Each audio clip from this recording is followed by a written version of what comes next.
டிவிகேன்ற கட்சி வந்து இப்ப எப்படி ஆயிடுச்சு தெரியுமா? ஏதாவது ஒண்ணு பேசிடுவாங்க, பேசினதுக்கு அப்புறம் 2-3 நாள் வந்து எல்லா சைட்ல இருந்தும் போட்டு பொலன்னு பொழப்பாங்க.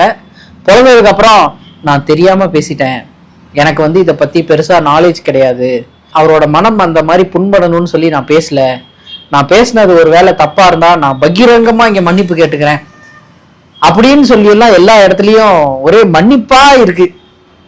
வீடியோவை எடுத்து பார்த்தாவே ஃபர்ஸ்ட் இந்த கூட்டுறவன் 4 பொண்டாட்டி வச்சிருக்கான் அப்படின்ற பேசின பொண்ணு வந்து இப்போ நான் பேசினது தப்பு அப்படின்னு சொல்லி ஒரு வீடியோ போட்டிருக்காங்க. அடுத்து நேத்து வந்து இஃப்தார் நோன்புக்கு போகும்போது அவங்க தளபதியை பார்க்க முடியலையா, இது ஒரு குறைன்னு எடுத்து சொல்றாங்க. அவங்க யார், அவங்க பேர் ஃபர்ஸ்ட் கேளுங்க, அவங்க பேர் என்னன்னு கேளுங்க, ஓகேவா?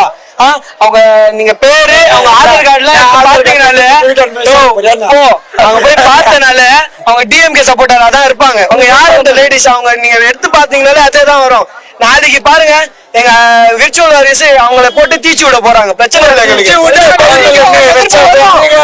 இதுல இவங்க வந்து டேரிங்கா சொல்றாங்க பாருங்க. இப்ப இவங்க பேசிட்டாங்கல்ல, இன்னைக்கு நைட்டு பாருங்க எங்க விர்ச்சுவல் வாரியர்ஸ் எல்லாம் அப்படியே தீச்சு விட போறாங்க அப்படின்றாங்க. இது வந்து ஒருத்தர் 2 பேர் பேசலங்க.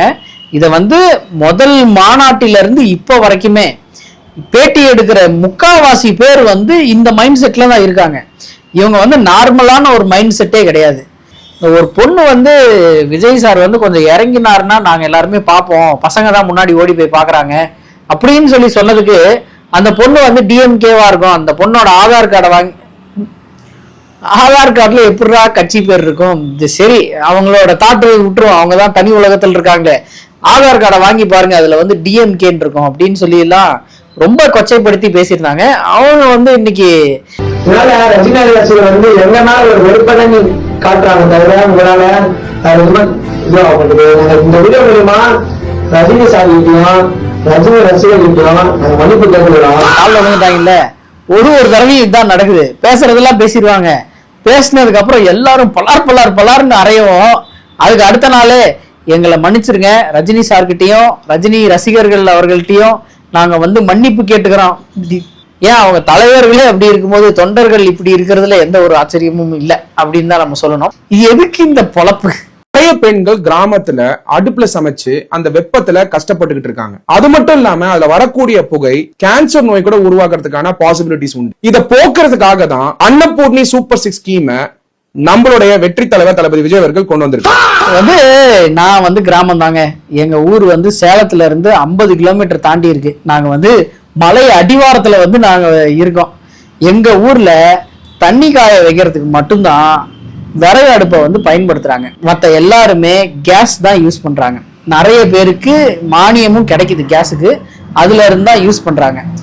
அப்படி இருக்கும்போது இந்த கிரவுண்ட் ரியாலிட்டின்னு ஒரு விஷயம் இருக்குல்ல, அதை பத்தி எதுவுமே தெரியாம இவங்க வந்து சிட்டியில உட்காந்துக்கிட்டு இன்னும் கிராமத்துலாம் ரோடு இல்லையா, இன்னும் கிராமத்துலாம் செல்போன் இல்லையா, டவர் இல்லையா, இன்னும் கிராமத்துல எல்லாம் கேஸ் இல்லையா, இன்னும் கிராமத்துலாம் வண்டி இல்லையா, இன்னும் மாட்டு வண்டி தான் ஓட்டிக்கிட்டு இருக்காங்களாம் அப்படின்ற நிலைமையில தான் இவங்க பேசிக்கிட்டு இருக்காங்க. கொஞ்சமாவது ஃபீல்டுல இறங்கணும்ல, அந்த விஷயம் தான் இல்லையே. ஃபீல்டுல இறங்கினாதானே தெரியும். ஃபீல்டுலயே இறங்காம இங்கேயே உட்காந்து வீடியோவை பார்த்து பேசிக்கிட்டு இருந்தா இப்படிதான் இருக்கும்.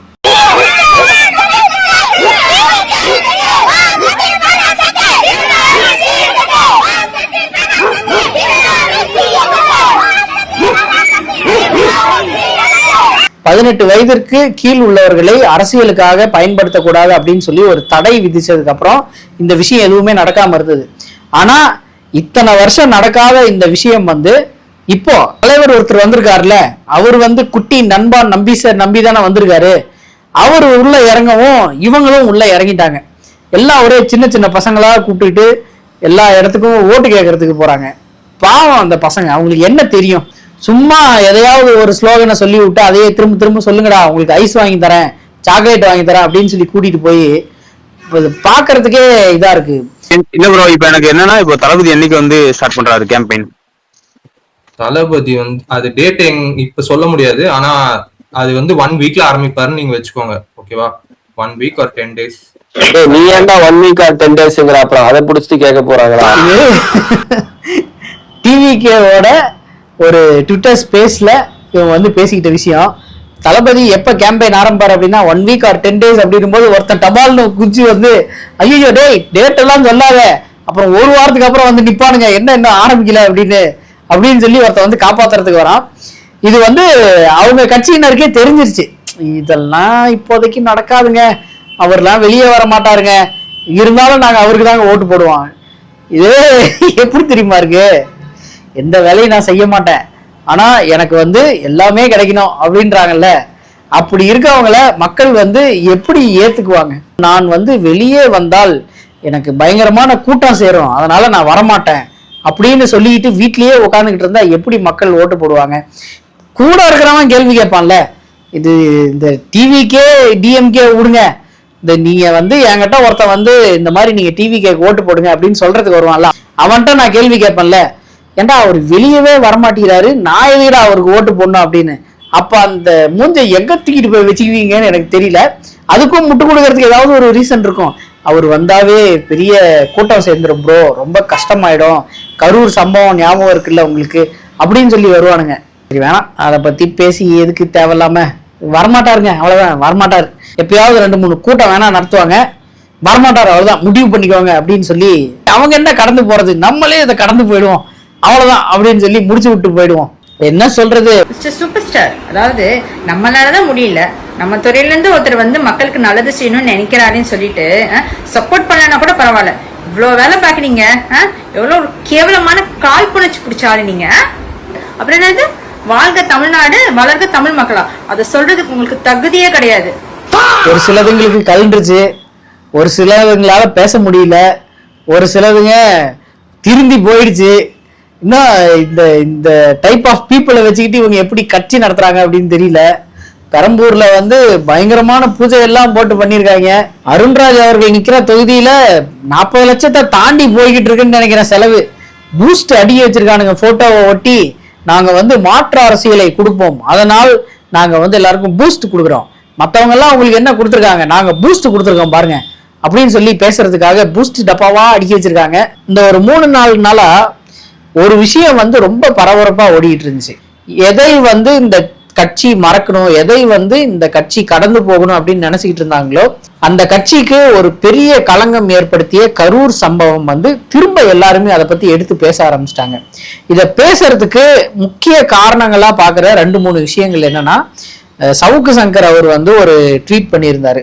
முன்னெல்லாம் சவுக்கு சங்கர் இது பேசியிருக்காரு, சவுக்கு சங்கர் அது பேசியிருக்காரு, போய் அந்த வீடியோவை பாருங்கடா அப்படின்னு சொல்லி டிவிகே சார்பாகவே நிறைய பேர் வந்து சப்போர்ட் பண்ணிட்டு இருந்தானுங்க. இப்ப என்னடான்னா, அவர் அப்படிதான் வேலை இல்லாம ஏதாவது வளருவாரு, நீங்க அவர் பேசுறதெல்லாம் நம்பாதீங்க அப்படின்னு சொல்லியும் இவனுக்கு அதே வாய் தான் இந்த விஷயத்த பத்தியும் சொல்லுது. ஆனா சவுக்கு சங்கர் அவர் வந்து தெளிவா போட்டிருக்காரு, கரூர் சம்பவத்திற்கு விஜய் அவர்கள் காரணம் அப்படின்றதாலதான் சிபிஐ என்கொயரி இன்னொரு தடவை கூப்பிட்டு விசாரிச்சிருக்காங்க. அந்த விசாரணையை தூண்டுவதற்கு என்ன காரணமா இருந்தது அப்படின்னா, இவங்க கேரவான்ல இருந்து அந்த ஃபுட்டேஜஸ் எல்லாத்தையுமே அழிக்கிறதுக்கு ட்ரை பண்ணியிருக்காங்க, அதை வந்து திரும்ப ரெக்கவர் பண்ணி அது மூலியமா கொஸ்டின் கேட்டிருக்காங்க அப்படின்னு சொல்லி ஒரு ட்வீட்டை வந்து போட்டு விட்டாரு. இது வந்து எலெக்ஷனுக்கு முன்னாடி சார்ஜ் ஷீட் வந்து ஃபைல் பண்ண போறாங்க, அதுல விஜய் அவர்களுடைய பேரை வந்து சேர்க்க போறாங்க அப்படின்ற ஒரு நியூஸ் வந்ததும் எல்லா நியூஸ் சேனல்லையுமே பட்டன்னு எடுத்து சிபிஐ என்கொயரிக்கு இதுதான் காரணம், விஜய் திரும்ப டெல்லிக்கு அழைத்ததற்கு இதுதான் காரணம் அப்படின்னு சொல்லி தொடர்ந்து சட்டு நியூஸா போட்டுக்கிட்டு இருந்தாங்க. அதுக்கப்புறம் அது அப்படியே நேத்து கொஞ்சம் தணிஞ்சுது. நேத்து இஃப்தார் நோம்ல வந்து அவர் பேசின விஷயம் வந்து, நான் வந்து என்ன ஆரம்பத்துல இருந்தே எங்க மேல அவதூறு பரப்புறதுக்கு ட்ரை பண்ணிக்கிட்டு இருக்காங்க, என்ன அவதூறுன்னு தான் தெரியல, அந்த அவதூறு தான் என்னன்னு சொன்னீங்கன்னா பரவாயில்ல. ஏன்னா ஒரு கட்சி இருக்கு அப்படின்னா ஆரம்பத்துல டிவிகேவும் காங்கிரஸுக்கும் கூட்டணி, டிவிகேவுக்கும் ஏடிஎம்கேவுக்கும் கூட்டணி, ஏடிஎம்கே வந்து என்டிஏவை விட்டுட்டு டிவிகே கூட ஜாயின் பண்ண போறாங்க, இப்போ வந்து டிவிகே என்டிஏ கூட்டணியில் ஜாயின் பண்ண போறாங்க அப்படின்னு சொல்லி எல்லாருமே பேசிக்கிட்டு தான் இருக்காங்க. அதுல என்ன அவதூறு அப்படின்னு எனக்கு தெரியல. நீங்க வந்து இதை தப்பு பண்ணிருக்கீங்க அப்படின்னு உங்களை கை காமிச்சு சொன்னாதான் அது அவதூறு. இந்த மாதிரி ஒரு அனுமானங்கள் போய்கிட்டு இருக்கு அப்படின்னும் போது அதை கூட பேசக்கூடாதா அப்படின்ற ஒரு எல்லாருமே கேள்வி கேட்கிற மாதிரி இருக்கு. ஆனா இவங்க வந்து ஆரம்பத்துல இருந்தே அதுதானே, கேள்வி கேட்டா பதில் சொல்ல மாட்டாங்க, இவங்களும் பேச மாட்டாங்க. அதுக்கப்புறமா கொஞ்ச நாள் கழிச்சு வந்து அதை பத்தி நம்ம மறந்துருப்போம், இனி எதை பத்தி பேசுறாங்கன்னே தெரியலையே அப்படின்னு யோசிச்சுக்கிட்டு இருப்போம். அந்த டைம்ல வந்து அதுக்கான பதில் ஏதாவது சொல்லுவாங்க. இந்த மாதிரி தான் காலங்காலமா நடந்துகிட்டு இருக்கு. அதே மாதிரி தான் இப்பயும் நடக்க போகுது. என்ன சொன்னாலும் விஜயை டார்கெட் பண்றாங்க. விஜய் மேல ஏன் அவதூறு பரப்புறீங்க? ஒரு மனுஷன் எவ்வளவுதான்டா தாங்குவான்? ஒரு மனுஷனை எந்த அளவுக்கு தான் நீங்க அடிப்பீங்க? இது எப்படி தெரியுமா இருக்கு? இந்த மாதிரி ஒருத்தர் கட்சி ஆரம்பிச்சிருக்காரு, அவரை வந்து நீங்க ஸ்ட்ரைட்டா எடுத்துட்டு போய் சிஎம் ஆக்கிடணும். நீங்க வந்து அவரை பத்தி எதுவுமே பேசக்கூடாது. நீங்க பேசுனீங்கன்னா அவரை வந்து நீங்க டார்கெட் பண்றீங்க, பேசுனா அவரை வந்து நீங்க மன ரீதியா துன்புறுத்த ட்ரை பண்றீங்க அப்படின்னு சொல்லி நிறைய பேர் வந்து பேசிக்கிட்டு இருக்காங்க. இது வந்து இந்த ஒரு கிரிட்டிசிசம் கூட அவரால் ஏத்துக்க முடியலன்னா அப்புறம் என்ன தலைவன்? ஒரு யூடியூப் சேனல்ல உட்காந்து பேசுற என்ன 20-30 பேர் திட்டுறானுங்கன்னா நான் ஒருத்த ஐடியா போய் கேவலமா திட்டிக்கிட்டு இருக்க முடியுமா? ஏன்னா அது சாத்தியம் இல்லை. அதே மாதிரிதான் இதுவும். இது ஒரு கிரிட்டிசிசம். நீங்க வந்து எடுத்துக்கோங்க, எடுத்துக்காம இருங்க, கடந்து போங்க. நீங்க த்ரிஷா கூட கூட்டு வந்தப்போ அத்தனை பேரு கழுவி ஊத்தினானுங்க, அதுக்கு நீங்க எதுவுமே பேசல. அது வந்து பர்சனல் அட்டாக்கா? கிடையாது. நீங்க வந்து தனி மனித ஒழுக்கம் அப்படின்ற ஒன்ன மீறினதாலதான் அந்த விஷயம் வந்து எல்லாராலையும் பேசப்பட்டுச்சு. நீங்க இதே டிவோர்ஸ் பண்ணிட்டு அதுக்கப்புறம் போனீங்கன்னா பிரச்சனையே கிடையாது. எவன் பேசினாலும் திரும்ப கேள்வி கேட்கலாம், நீ யாரா கேள்வி கேட்கறதுக்கு அப்படின்னு. ஆனா அந்த ஒரு விஷயம் நடக்காததால் தான் இத்தனை பேர் வந்து உங்களை கேள்வி கேட்டாங்க. இந்த யூடியூப் சேனல்ல நிறைய பேர் வந்து உட்கார்ந்து விஜய் அவர்களுக்கு சப்போர்ட் பண்ணி பேசிக்கிட்டு இருக்காங்க. இது வந்து அவங்களோட அஜெண்டா. அது வந்து நம்ம தப்பு சொல்ல முடியாது. நம்ம எப்படி விஜய் அவர்களுடைய பொலிட்டிக்கல் பாலிசிஸ் எல்லாம் எதிர்க்கிறோமோ அதே மாதிரிதான் இதுவும். விஜய் நமக்கு எதிரி கிடையாது, அவரோட பாலிடிக்ஸ் தான் நமக்கு வந்து ஒத்து வர மாட்டேங்குதுன்னு சொல்லலாம். அதனாலதான் இந்த வீடியோக்கள்லாம் நம்ம போஸ்ட் பண்றோம். அதே மாதிரி அந்த விஷயம் வந்து அவருக்கு மற்றவங்களுக்கு பிடிச்சிருக்கு, அதனால அவங்க பண்றாங்க.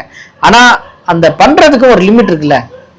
நீங்க வந்து முட்டு கொடுக்கலாம், அதுக்கு நீ இப்படியா முட்டு கொடுக்கறது அப்படின்ற ஒரு விஷயம் இருக்குல்ல, அதுதான் இடியுது. நிறைய யூடியூப் சேனல்ஸ்ல லிட்ரலி நீங்க வந்து என்ன பண்ணாலும் தப்பு கிடையாது அப்படின்ற மாதிரி நிறைய பேர் பேசிக்கிட்டு இருக்காங்க. ஒரு சிலர், ஒரு 2-3 பேர் தான் அவர் தப்பு பண்ணா தப்புன்னு பேசுறாங்க, சரின்னு பண்ணா சரின்னு பேசுறாங்க. ஆனா இப்ப இருக்க சிச்சுவேஷன்ல அவர் என்ன பண்ணாலும் சரி அப்படின்னு பேசுறவங்க தான் ரொம்ப அதிகமா இருக்காங்க. அது எல்லாருக்குமே போயிருக்கு. அதனால வேற வழி இல்லை, அவங்க பேசலினா மேலிடத்துல இருந்து கேட்பாங்கல்ல, அந்த மாதிரி தான் இருக்கு. குறிப்பிட்டு சொல்லணும்னா இந்த பப்ளிக் பைட்ஸ் எடுக்கிறாங்கல்ல, அந்த சேனல் எல்லாத்தையுமே முதல்ல தைரியம் இருந்தா நீங்க லைவா பப்ளிக் ரிவ்யூ எடுங்க. ஏன்னா ஒரு வீடியோவை எந்த அளவுக்கு வேணாலும் மேனிப்புலேட் பண்ணலாம் எடிட்டிங்ல. நீங்க வந்து 100 பேர்கிட்ட எடுக்கிறீங்க, அதுல ஒரு 80 பேர் வந்து டிவிக்கு எதிராக பேசியிருக்கான், ஒரு 20 பேர் வந்து சப்போர்ட் பண்ணி பேசியிருக்கான்னா அந்த 20 பேரை மட்டும் வச்சு டிவிக்கு தான் நீங்க மொத்த சப்போர்ட் இருக்கு அப்படின்னு சொல்லி நீங்க சொல்லலாம். அந்த மாதிரியான ஒரு மேனிப்புலேஷன் தான் எல்லா சேனல்லையுமே நடந்துகிட்டு இருக்கு. நான் வந்து அதான் பிளான் பண்ணியிருக்கேன். மண்டே மார்னிங் இல்லைன்னா டியூஸ்டே மார்னிங் வந்து நேரா பெரம்பூர் தொகுதிக்கே போயிட்டு லைவ் போடலாம் அப்படின்ற ஒரு முடிவுல இருக்கேன். லைவ் போட்டா தெரிஞ்சிரும்ல, அதுல பொய் சொல்ல முடியாது, எத்தனை பேருக்கு சப்போர்ட்ல இருக்காங்க, எத்தனை பேர் சப்போர்ட்ல இல்லாம இருக்காங்க அப்படின்னு தெரிஞ்சிடும்ல. நம்ம வந்து இந்த ஃபீல்ட்ல இருக்கிறதால நமக்கு வந்து இதை பத்தி தெரியறதால நான் சொல்றேன். இல்லைன்னா நானும் உங்களை மாதிரியே அப்ப பெரம்பூர் ஃபுல்லாவே அவர் தான் போலையே அப்படின்னு சொல்லி நானும் நினைச்சுக்கிட்டு இருப்பேன். ஏன்னா நான் எப்பயும் சொல்ற மாதிரி நீங்க பாக்குற எந்த வீடியோவும் 100% உண்மை கிடையாது. எந்த வீடியோவை பார்த்தும் அப்படியே நம்பாதீங்க அப்படின்னு சொல்லி நான் அடிக்கடி சொல்லுவேன். அதேதான் இப்பயும் சொல்றேன். இந்த பாண்டிச்சேரி தொகுதி பங்கீடு என்னன்னு தெரியல, தாவேகா தனிச்சு போட்டியிடுது அப்படின்னு சொல்லி ஒரு நியூஸ் வந்துகிட்டு இருக்கு. இது தமிழ்நாட்டுல வந்து விஜய் அவர்கள் போட்டியிட போறதே இல்லை அப்படின்னு சொல்லி ஒரு நியூஸ் வந்துகிட்டு இருக்கு. இந்த மாதிரி நிறைய விஷயங்கள் ஓடிக்கிட்டு இருக்கும்போது திடீர்னு ஒரு ஃபிளாஷ் நியூஸ் என்னன்னு பார்த்தா, விஜய் அவர்கள் வந்து பாம்பே கிளம்பி போறாரு. பாம்பேவா? டெல்லி தானே போறோம், என்ன பாம்பே போறாரு அப்படின்னு நினைச்சோம்னா, எதுக்காக பாம்பே போறாரு அப்படின்னா ஜனநாயகன் படத்திற்கு ஒரு பேட்ச் ஒர்க் மாதிரி திரும்ப ஷூட் பண்ண போறாங்க. அதுக்கு வந்து பாம்பே போய் அவர் வந்து ஷூட் பண்றாரு. இது வந்து 41 பேர் இறந்த கரூர் சம்பவத்திற்கு சிபிஐ விசாரணையில் நான் வந்து இதுக்கு மேல டெல்லி வர முடியாது, எனக்கு வந்து கட்சி பணிகள் இருக்கு அப்படின்னு சொல்லி விலக்கு கேட்ட ஒருத்தர் வந்து படம் ஷூட்டிங்காக மும்பை போறாரு அப்படின்னு நினைக்கும் போது இங்க வந்து எந்தெந்த விஷயத்த எப்படி ப்ரையாரிட்டைஸ் பண்றாங்க அப்படின்றது. ஷூட்டிங்க்கு உடனே ஓகே, நீங்க வந்து விசாரணைக்கு கூப்பிடுறீங்கன்னா இனிமே எனக்கு இங்க சென்னையில வச்சே விசாரிக்கிறதுக்கு ட்ரை பண்ணுங்க, நான் வந்து வெளியே வர முடியாது ஏன்னா எனக்கு கட்சி பணிகள் இருக்கு, எனக்கு நிறைய வேலைகள் இருக்கு அப்படின்னு சொன்னவர் வந்து இப்போ மும்பைக்கு ஷூட்டிங்கு கிளம்பி போறாரு அப்படின்னா நம்ம என்ன எப்படி இதை பாக்குறது அப்படின்னு நமக்கு தெரியல. இவங்களுடைய தாட் என்ன தெரியுமா, நம்மளோட மாசை வச்சு அப்படியே இதை ஓட்டா கன்வெர்ட் பண்ணோம்னா கண்டிப்பா சிஎம் ஆயிடலாம் அப்படின்னு நினைச்சு அரசியலுக்குள்ள தெரியாம குதிச்சிட்டாங்க. மக்கள் யாருமே முட்டாள் கிடையாது, எல்லாரும் யோசிக்கக்கூடிய தன்மை உள்ளவர்கள். ஒருத்தரும் கேள்வி கேட்கறதுக்கு பதில் சொல்ல முடியாம டிவிக்கே வந்து ஒரு இடத்துலயும் அசிங்கப்பட்டு நிக்க போகுது அப்படின்றது நமக்கு எல்லாருக்குமே தெரிஞ்ச விஷயம். இந்த மே 4ஆம் தேதி தான் இவங்களுக்கு தெரியும், இந்த அவங்க கிரவுண்ட் ரியாலிட்டி அப்படின்னு சொல்லி பேசுறாங்கல்ல, அந்த ரியாலிட்டி என்ன அப்படின்றது அவங்களுக்கு அப்பதான் புரியும்.